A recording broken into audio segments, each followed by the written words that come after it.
Namaste devotees. Today it is Masika Shivaratri. On this auspicious day, Ayushman Yoga has come. So I am chanting a very powerful Lord Chandramaulisha mantra. By listening to this powerful mantra today, long lifespan will be obtained, all worldly pleasures will be obtained, problems related to employment will be solved, joyful life will be obtained, and sorrows will be destroyed. Listen to this mantra today for complete 108 times each in the morning, afternoon, and evening. Before listening to the mantra, if you are new to the channel, subscribe the channel, press the nearby bell icon and select all options. Also comment as Om Shri Chandramouli Shaya Namaha. पञ्चाक्षरमनुवर्णैरादौ क्लुप्तां स्तुतिं पठनेनां प्राप्य दृढां शिवभक्तिं भुक्त्वा भोगान् लभेत मुक्तिमपि। पञ्चाक्षरमनुवर्णैरादौ क्लुप्तां स्तुतिं पठनेनां प्राप्य दृढां शिवभक्तिं भुक्त्वा भोगान् लभेत मुक्तिमपि। पञ्चाक्षरमनुवर्णैरादौ क्लुप्तां स्तुतिं पठनेनां प्राप्य दृढां शिवभक्तिं भुक्त्वा भोगान् लभेत मुक्तिमपि। पञ्चाक्षरमनुवर्णैरादौ क्लुप्तां स्तुतिं पठनेनां प्राप्य दृढां शिवभक्तिं भुक्त्वा भोगान् लभेत मुक्तिमपि। पञ्चाक्षरमनुवर्णैरादौ क्लुप्तां स्तुतिं पठनेनां प्राप्य दृढां शिवभक्तिं भुक्त्वा भोगान् लभेत मुक्तिमपि। पञ्चाक्षरमनुवर्णैरादौ क्लुप्तां स्तुतिं पठनेनां प्राप्य दृढां शिवभक्तिं भुक्त्वा भोगान् लभेत मुक्तिमपि। पञ्चाक्षरमनुवर्णैरादौ क्लुप्तां स्तुतिं पठनेनां प्राप्य दृढां शिवभक्तिं भुक्त्वा भोगान् लभेत मुक्तिमपि। पञ्चाक्षरमनुवर्णैरादौ क्लुप्तां स्तुतिं पठनेनां प्राप्य दृढां शिवभक्तिं भुक्त्वा भोगान् लभेत मुक्तिमपि। पञ्चाक्षरमनुवर्णैरादौ क्लुप्तां स्तुतिं पठनेनां प्राप्य दृढां शिवभक्तिं भुक्त्वा भोगान् लभेत मुक्तिमपि। पञ्चाक्षरमनुवर्णैरादौ क्लुप्तां स्तुतिं पठनेनां प्राप्य दृढां शिवभक्तिं भुक्त्वा भोगान् लभेत मुक्तिमपि। पञ्चाक्षरमनुवर्णैरादौ क्लुप्तां स्तुतिं पठनेनां प्राप्य दृढां शिवभक्तिं भुक्त्वा भोगान् लभेत मुक्तिमपि। पञ्चाक्षरमनुवर्णैरादौ क्लुप्तां स्तुतिं पठनेनां प्राप्य दृढां शिवभक्तिं भुक्त्वा भोगान् लभेत मुक्तिमपि। पञ्चाक्षरमनुवर्णैरादौ क्लुप्तां स्तुतिं पठनेनां प्राप्य दृढां शिवभक्तिं भुक्त्वा भोगान् लभेत मुक्तिमपि। पञ्चाक्षरमनुवर्णैरादौ क्लुप्तां स्तुतिं पठनेनां प्राप्य दृढां शिवभक्तिं भुक्त्वा भोगान् लभेत मुक्तिमपि।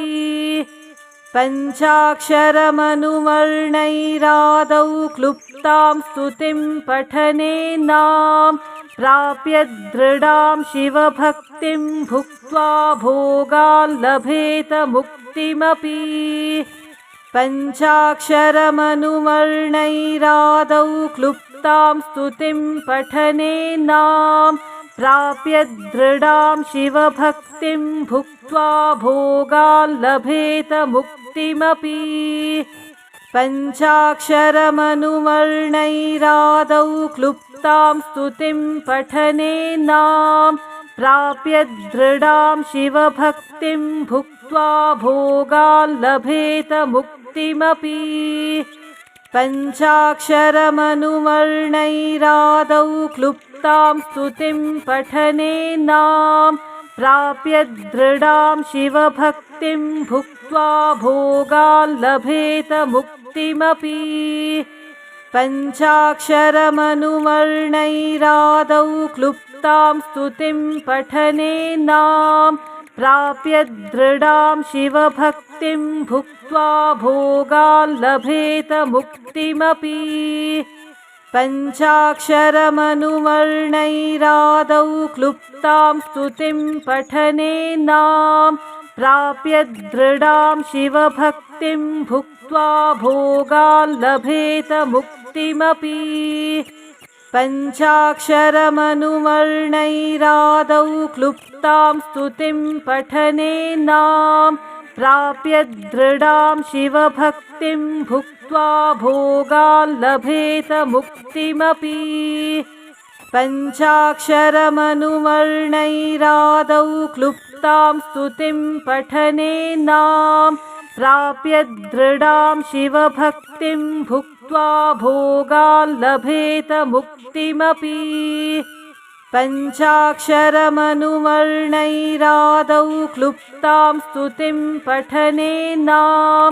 प्राप्य दृढां शिवभक्तिं भुक्त्वा भोगान् लभेत मुक्तिमपि पञ्चाक्षरमनुवर्णैरादौ क्लुप्तां स्तुतिं पठनेनां प्राप्य दृढां शिवभक्तिं भुक्त्वा भोगान् लभेत मुक्तिमपि पञ्चाक्षरमनुवर्णैरादौ क्लुप्तां स्तुतिं पठनेनां प्राप्य दृढां शिवभक्तिं भुक्त्वा भोगान् लभेत मुक्तिमपि पञ्चाक्षरमनुवर्णैरादौ क्लुप्तां स्तुतिं पठनेनां प्राप्य दृढां शिवभक्तिं भुक्त्वा भोगान् लभेत मुक्तिमपि पञ्चाक्षरमनुवर्णैरादौ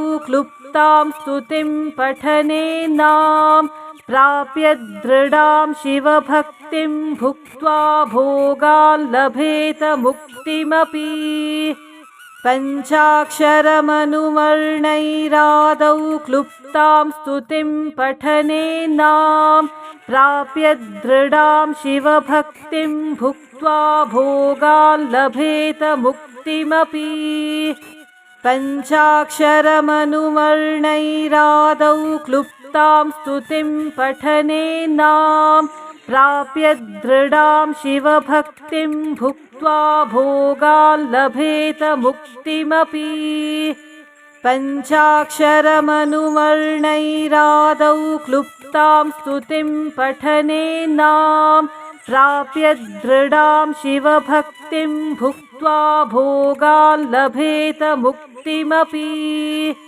पञ्चाक्षरमनुवर्णैरादौ क्लुप्तां स्तुतिं पठनेनां प्राप्य दृढां शिवभक्तिं भुक्त्वा भोगान् लभेत मुक्तिमपि पञ्चाक्षरमनुवर्णैरादौ क्लुप्तां स्तुतिं पठनेनां प्राप्य दृढां शिवभक्तिं भुक्त्वा भोगान् लभेत मुक्तिमपि पञ्चाक्षरमनुवर्णैरादौ क्लुप्तां स्तुतिं पठनेनां प्राप्य दृढां शिवभक्तिं भुक्त्वा भोगान् लभेत मुक्तिमपि पञ्चाक्षरमनुवर्णैरादौ क्लुप्तां स्तुतिं पठनेनां प्राप्य दृढां शिवभक्तिं भुक्त्वा भोगान् लभेत मुक्तिमपि पञ्चाक्षरमनुवर्णैरादौ क्लुप्तां स्तुतिं पठनेनां प्राप्य दृढां शिवभक्तिं भुक्त्वा भोगान् लभेत मुक्तिमपि। पञ्चाक्षरमनुवर्णैरादौ क्लुप्तां स्तुतिं पठनेनां प्राप्य दृढां शिवभक्तिं भुक्त्वा भोगान् लभेत मुक्तिमपि। पञ्चाक्षरमनुवर्णैरादौ क्लुप्तां स्तुतिं पठनेनां प्राप्य दृढां शिवभक्तिं भुक्त्वा भोगान् लभेत मुक्तिमपि। पञ्चाक्षरमनुवर्णैरादौ क्लुप्तां स्तुतिं पठनेनां प्राप्य दृढां शिवभक्तिं भुक्त्वा भोगान् लभेत मुक्तिमपि। पञ्चाक्षरमनुवर्णैरादौ क्लुप्तां स्तुतिं पठनेनां प्राप्य दृढां शिवभक्तिं भुक्त्वा भोगान् लभेत मुक्तिमपि। पञ्चाक्षरमनुवर्णैरादौ क्लुप्तां स्तुतिं पठनेनां प्राप्य दृढां शिवभक्तिं भुक्त्वा भोगान् लभेत मुक्तिमपि। पञ्चाक्षरमनुवर्णैरादौ क्लुप्तां स्तुतिं पठनेनां प्राप्य दृढां शिवभक्तिं भुक्त्वा भोगान् लभेत मुक्तिमपि। पञ्चाक्षरमनुवर्णैरादौ क्लुप्तां स्तुतिं पठनेनां प्राप्य दृढां शिवभक्तिं भुक्त्वा भोगान् लभेत मुक्तिमपि। पञ्चाक्षरमनुवर्णैरादौ क्लुप्तां स्तुतिं पठनेनां प्राप्य दृढां शिवभक्तिं भुक्त्वा भोगान् लभेत मुक्तिमपि। पञ्चाक्षरमनुवर्णैरादौ क्लुप्तां स्तुतिं पठनेनां प्राप्य दृढां शिवभक्तिं भुक्त्वा भोगान् लभेत मुक्तिमपि। पञ्चाक्षरमनुवर्णैरादौ क्लुप्तां स्तुतिं पठनेनां प्राप्य दृढां शिवभक्तिं भुक्त्वा भोगान् लभेत मुक्तिमपि। पञ्चाक्षरमनुवर्णैरादौ क्लुप्तां स्तुतिं पठनेनां प्राप्य दृढां शिवभक्तिं भुक्त्वा भोगान् लभेत मुक्तिमपि।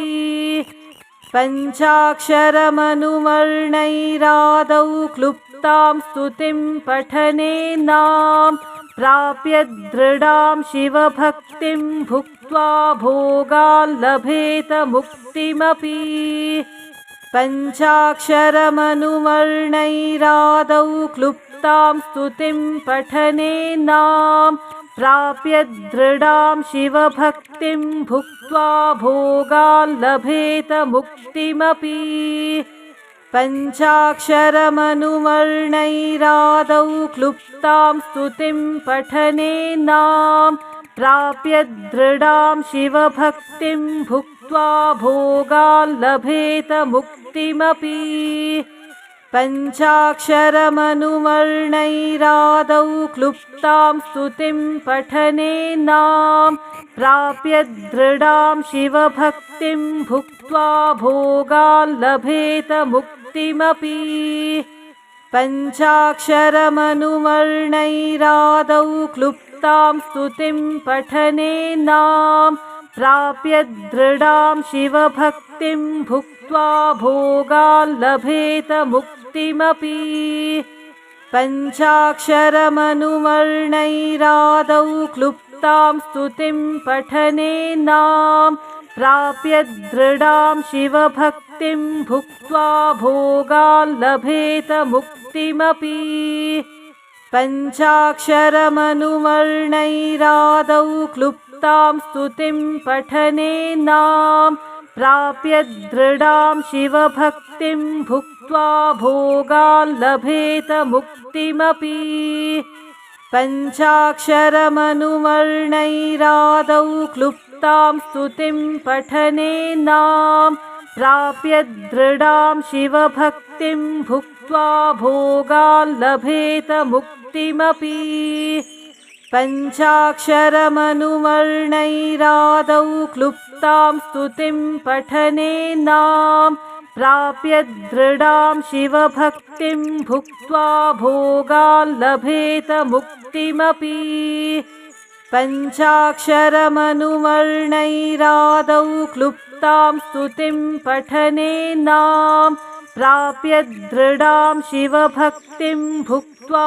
भोगान् लभेत मुक्तिमपि पञ्चाक्षरमनुवर्णैरादौ क्लुप्तां स्तुतिं पठनेनां प्राप्य दृढां शिवभक्तिं भुक्त्वा भोगान् लभेत मुक्तिमपि पञ्चाक्षरमनुवर्णैरादौ क्लुप्तां स्तुतिं पठनेनां प्राप्य दृढां शिवभक्तिं भुक्त्वा भोगान् लभेत मुक्तिमपि पञ्चाक्षरमनुवर्णैरादौ क्लुप्तां स्तुतिं पठनेनां प्राप्य दृढां शिवभक्तिं भुक्त्वा भोगान् लभेत मुक्तिमपि पञ्चाक्षरमनुवर्णैरादौ क्लुप्तां स्तुतिं पठनेनां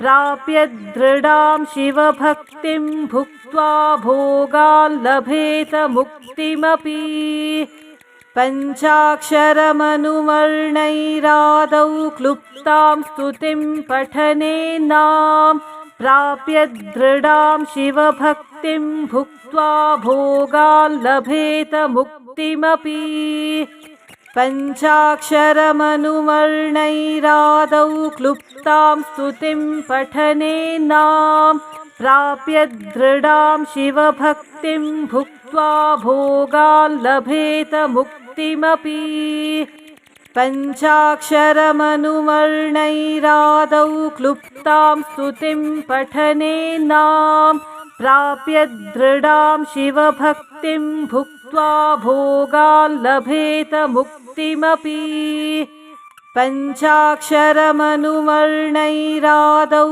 क्लुप्तां स्तुतिं पठनेनां प्राप्य दृढां शिवभक्तिं भुक्त्वा भोगान् लभेत मुक्तिमपि पञ्चाक्षरमनुवर्णैरादौ क्लुप्तां स्तुतिं पठनेनां प्राप्य दृढां शिवभक्तिं भुक्त्वा भोगान् लभेत मुक्तिमपि पञ्चाक्षरमनुवर्णैरादौ क्लुप्तां स्तुतिं पठनेनां प्राप्य दृढां शिवभक्तिं भुक्त्वा भोगान् लभेत मुक्तिमपि पञ्चाक्षरमनुवर्णैरादौ क्लुप्तां स्तुतिं पठनेनां प्राप्य दृढां शिवभक्तिं भुक्त्वा भोगान् लभेत मुक्तिमपि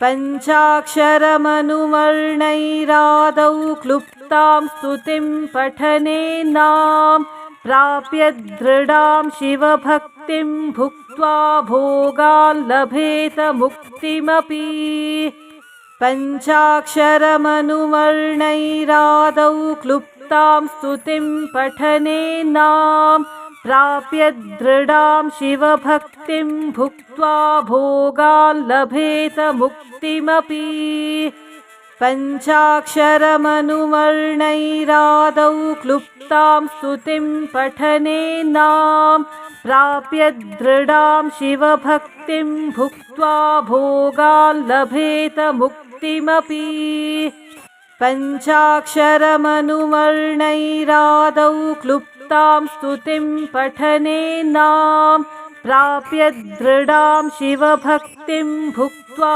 भोगान् लभेत मुक्तिमपि पञ्चाक्षरमनुवर्णैरादौ क्लुप्तां स्तुतिं पठनेनां प्राप्य दृढां शिवभक्तिं भुक्त्वा भोगान् लभेत मुक्तिमपि।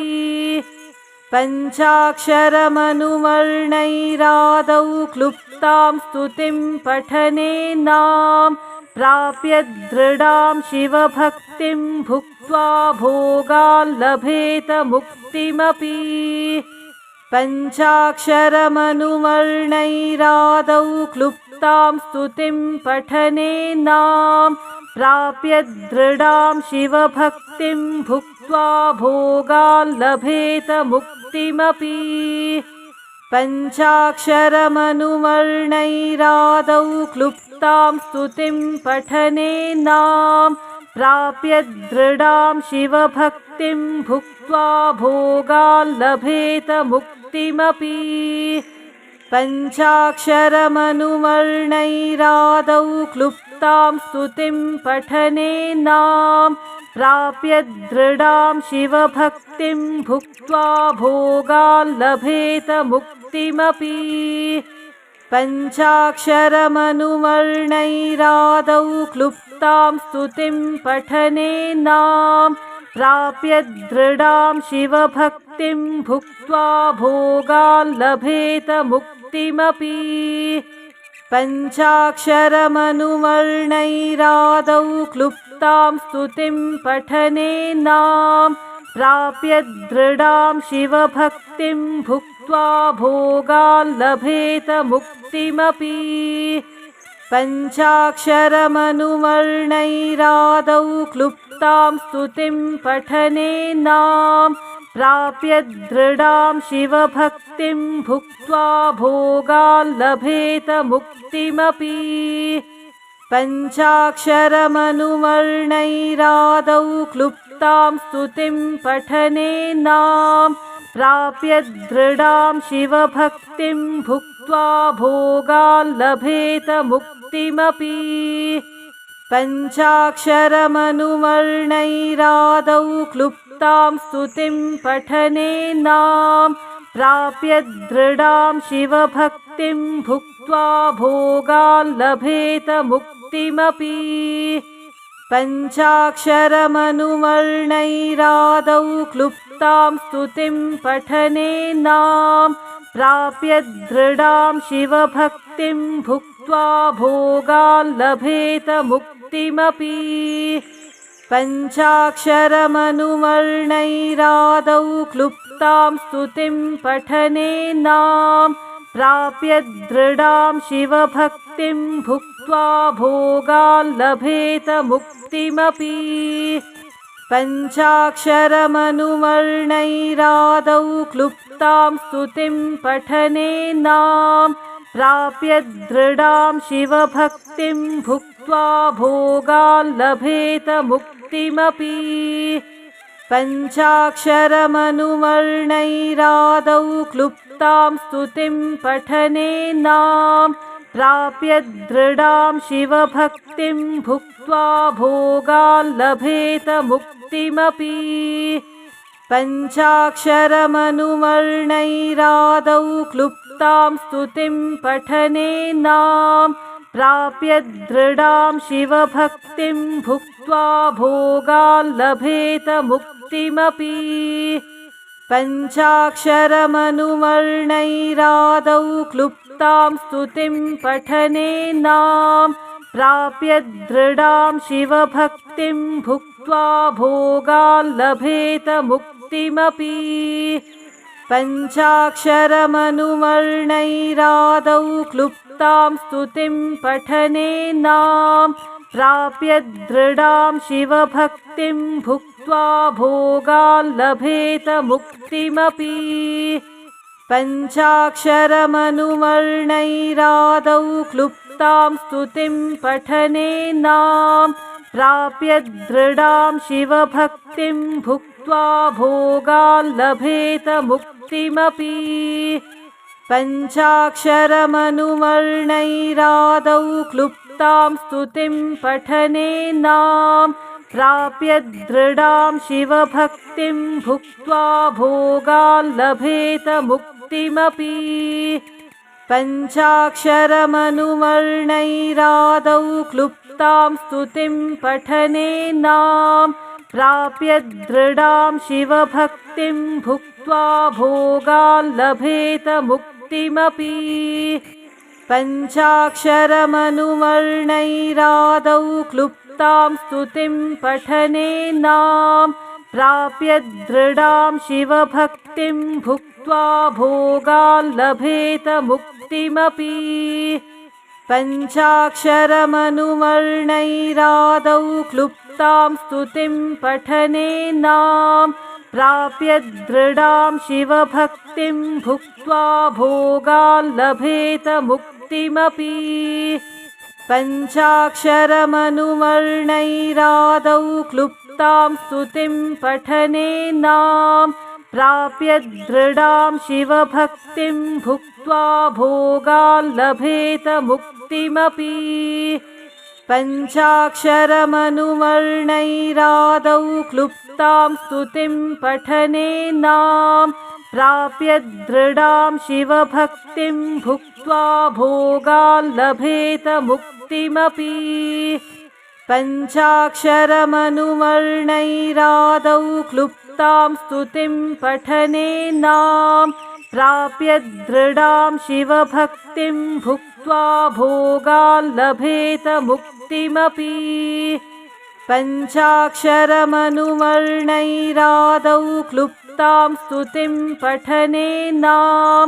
प्राप्य दृढां शिवभक्तिं भुक्त्वा भोगान् लभेत मुक्तिमपि पञ्चाक्षरमनुवर्णैरादौ क्लुप्तां स्तुतिं पठनेनां प्राप्य दृढां शिवभक्तिं भुक्त्वा भोगान् लभेत मुक्तिमपि पञ्चाक्षरमनुवर्णैरादौ क्लुप्तां स्तुतिं पठनेनां प्राप्य दृढां शिवभक्तिं भुक्त्वा भोगान् लभेत मुक्तिमपि पञ्चाक्षरमनुवर्णैरादौ क्लुप्तां स्तुतिं पठनेनां प्राप्य दृढां शिवभक्तिं भुक्त्वा भोगान् लभेत मुक्तिमपि पञ्चाक्षरमनुवर्णैरादौ क्लुप्तां स्तुतिं पठनेनां प्राप्य दृढां शिवभक्तिं भुक्त्वा भोगान् लभेत मुक्तिमपि पञ्चाक्षरमनुवर्णैरादौ क्लुप्तां स्तुतिं पठनेनां प्राप्य दृढां शिवभक्तिं भुक्त्वा भोगान् लभेत मुक्तिमपि पञ्चाक्षरमनुवर्णैरादौ क्लुप्तां स्तुतिं पठनेनां प्राप्य दृढां शिवभक्तिं भुक्त्वा भोगान् लभेत मुक्तिमपि पञ्चाक्षरमनुवर्णैरादौ क्लुप्तां स्तुतिं पठनेनां प्राप्य दृढां शिवभक्तिं भुक्त्वा भोगान् लभेत मुक्तिमपि पञ्चाक्षरमनुवर्णैरादौ क्लुप्तां स्तुतिं पठनेनां प्राप्य दृढां शिवभक्तिं भुक्त्वा भोगान् लभेत मुक्तिमपि पञ्चाक्षरमनुवर्णैरादौ क्लुप्तां स्तुतिं पठनेनां प्राप्य दृढां शिवभक्तिं भुक्त्वा भोगान् लभेत मुक्तिमपि पञ्चाक्षरमनुवर्णैरादौ क्लुप्तां स्तुतिं पठनेनां प्राप्य दृढां शिवभक्तिं भुक्त्वा भोगान् लभेत मुक्तिमपि पञ्चाक्षरमनुवर्णैरादौ क्लुप्तां स्तुतिं पठनेनां प्राप्य दृढां शिवभक्तिं भुक्त्वा भोगान् लभेत मुक्तिमपि